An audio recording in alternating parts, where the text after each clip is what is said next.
Manuel Worthy, you were charged with unlawful carrying of a weapon. You were facing up to a year in jail and or a $4,000 fine.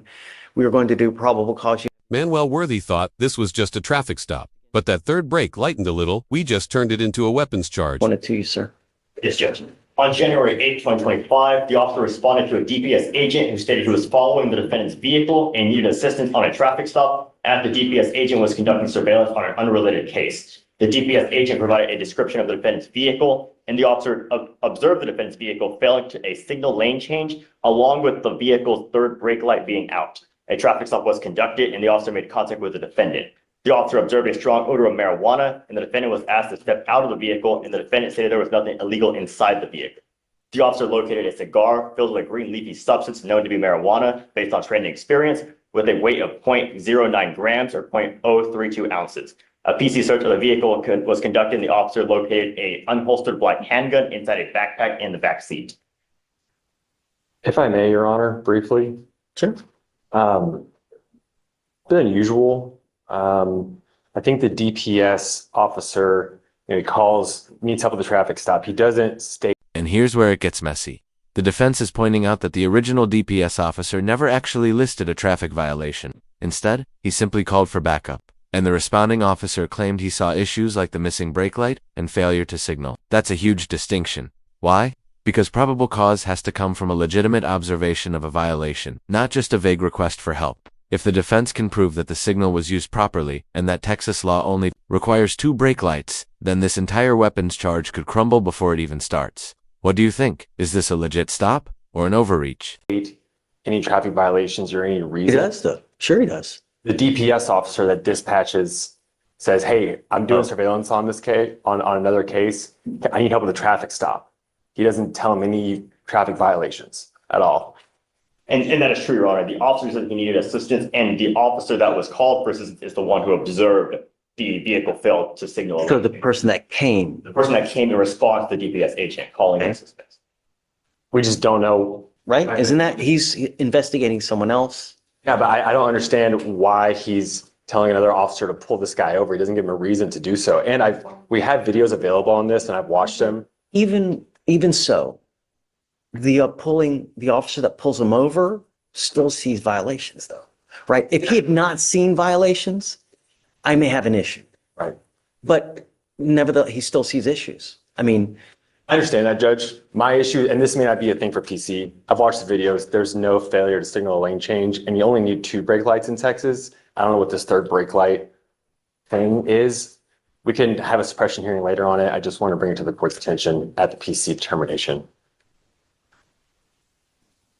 I mean, he says, hey, pull this guy. You're telling me that there's no PC, and one of the issues is because he really does signal a lane change. I'm ready to see it. If you have it, I'm ready to see it.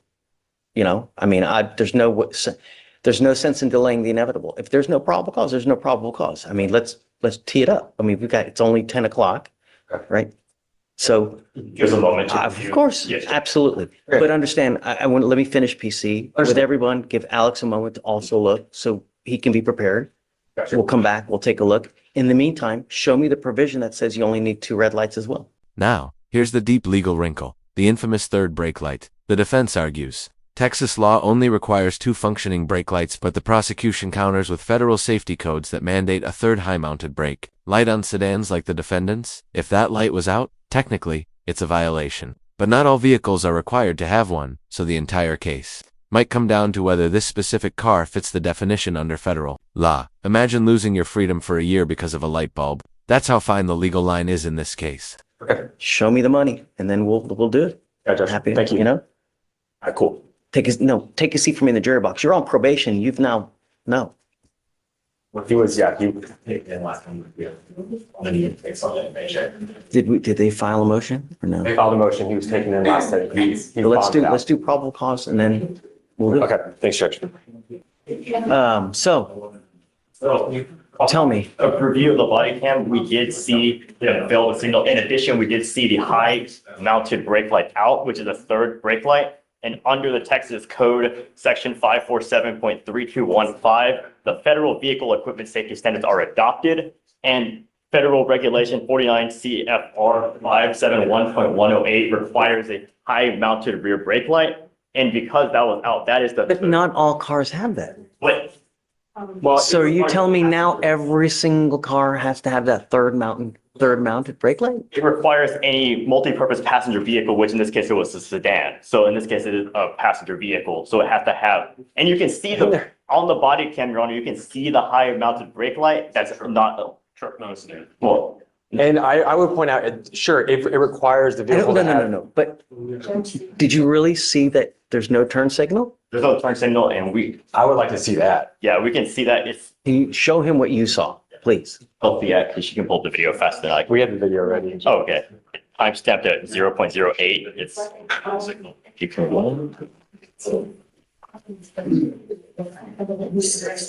So you're going to see the vehicle come into view at a distance right there, and he comes across 2 lanes without signaling.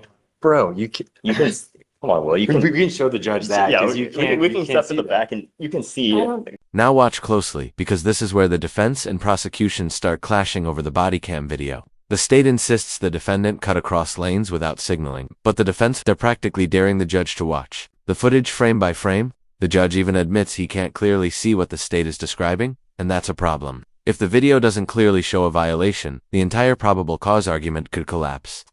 Do you think, Shaky? Video evidence should be enough to justify a weapons charge, or should it be crystal clear? Cut across. There's no way. There's no way that's him because But- he's already in the furthest right lane by the time that, No, you in can see 2 him, you seconds can see him later. going across to his right, a lane without any signal in addition to that brake light as you continue the video.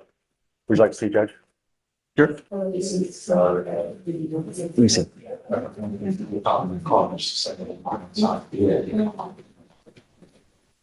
You will see your. Which car? It's a, may I, Your Honor, go up there and point it out? The truck. No, it's the gray sedan. The gray sedan come up. Oh, it hasn't come up yet. You won't see it until after the law enforcement goes over the hill on that. It looks like he's going pretty fast, huh? No. No, No, we're just. I promise those are. There is people kind of, legally enforceable. Okay, right for the next one, we can try what line. Big things. Thank you for resolution 7-, which brings the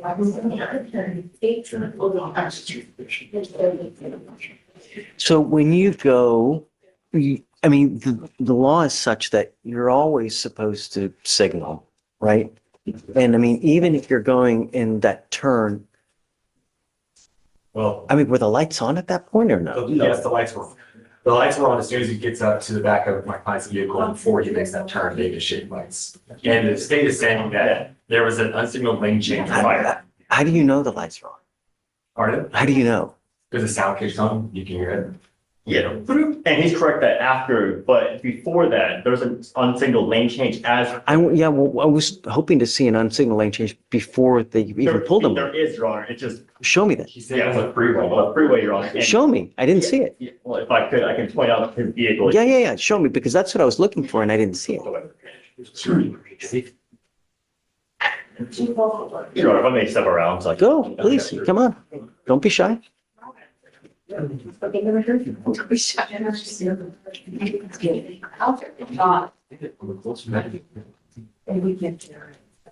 So it's small, it's at a distance, but you'll see the vehicle come into view momentarily. It's right there. That's the defendant's That's him? vehicle. That's the defendant's vehicle. Let me go back a little There's bit. no way to tell it's vehicles. Because you can continue, no, and you can continue seeing it. Can you not make it? You should be able to I'm sorry, if we're gonna do crosstalk like this, we can just set this to an MAJ hearing or a formal motion to suppress, and that can be up on the big screen. We can have more structure to an argument, and we don't have to have 3 people arguing about it, or you, that's the personal handheld device. Yes, Judge. And that's the. I guess you want to set it for a formal probable cause Well, hearing? you know, he's on an MAJ out of this court, we just have the MAJ. It's a preponderance standard, they can challenge any motion to suppress they want to, or they can urge any motion to suppress they want. This is for the new case though, right? By this point, the courtroom is starting to boil over. Multiple attorneys are talking at once. The judge is frustrated with the back and forth, and it's clear this simple probable cause review has turned into a full-on battle. The defense wants a suppression hearing, the prosecution wants the video to speak for itself, and Judge Boyd is caught in the middle. This is the exact moment where you see how technicalities like turn signals and brake lights can completely derail a major criminal charge. One thing's certain, Manuel Worthy's fate hinges on details so small, most of us wouldn't even notice them while driving. This is not for the MAJ. It's for the new case. It's for the new case. Yeah, the UCW. The UCW, yes. Yeah, Yeah, but he's got a pending MAJ in this court for an evading arrest. right, but because of this. Right, so this would have to be proved about that hearing anyway. Right, but I mean, I'm not going to revoke if there's no PC to go here. Right, but I'm just saying if we're going So- to be here having three attorneys talk about a handheld device on the screen where it can't be seen, we might as well just set it for a whole hearing and then we can put the whole video up on the screen. I'm down. You want to do it for Well, that's what- beginning of next week? The court suggested that there's gonna be. I didn't realize it was going to be this Yeah, I just. labor intensive, so to speak, you know? It's turning into like a big argument. If the video is clear enough to determine probable cause, then that's fine. I'm just saying if this is gonna turn. I'm having to squint. So that's why, but let's set it for a formal one.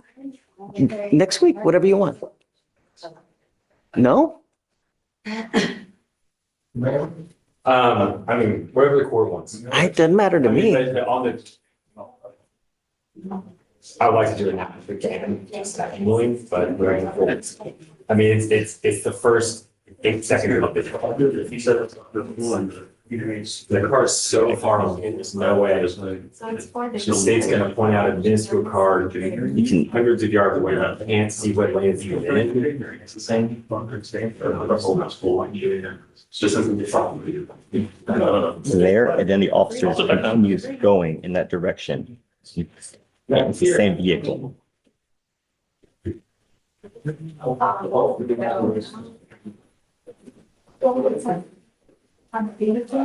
Is it that one way over there? It's this one, like, it's, The one going right at that time. Because it's going right, then the officer continues in that direction, follow the vehicle. can we see it right here? Which one is it? So it's not right here, it's How does he even see that? because as he's coming around the corner, you see it right there, that vehicle right there going right. No, that was cool how you did that. Yeah, I don't know how I just it. That's great. That's it. So yeah, as That's he's coming it? around the corner, yeah, so he's coming around and then that vehicle going all the way across with no light and then Look. Can't tell what lane he's in. No. Come here, Will. Look. He hit something that made it like really big. Can you see if he has a driver's license, please? It's helpful, Your Honor. Okay. You're not allowed to drive unless you have also car insurance. Do you understand? So I have liability. Okay, good. Don't pick up a third case. If you pick up another case, holy moly, I'm just going to lose it. Do you understand? Sir. Don't. No, you're not supposed to have weapons. No drugs, no alcohol. Did you say there was an odor of marijuana here? Yes, Judge, a strong odor of marijuana. Okay, I will test you 45 days from today. If you test positive again for marijuana, I'm going to lock you up. Do you understand? So No more smoking weed. So let's set this off 45 to 50 days. His appearance is required. He will get another test on that day. If he's clean, we'll just continue him and then just goes normal. If he's test positive, get ready. You hold the keys. Do you understand? sir. Okay. All right, guys. Thanks. And finally, Judge lays it all out. No more weapons, no more marijuana, and definitely no more failed drug tests. He gives Worthy one last chance. Stay clean for 45 days or get locked up. It's a strict warning, but also a lifeline. What started as a busted brake light could have ended in jail time today, but instead, Worthy gets probation extended, with the judge making it clear that he holds the keys to his own future. What do you think? Was the judge too lenient here, or was this the fair outcome? Let us know in the comments below, and if you found this breakdown as shocking as we did, make sure to hit that like button, share this video with your friends, and subscribe for more jaw-dropping courtroom drama, straight from Judge Boyd's courtroom.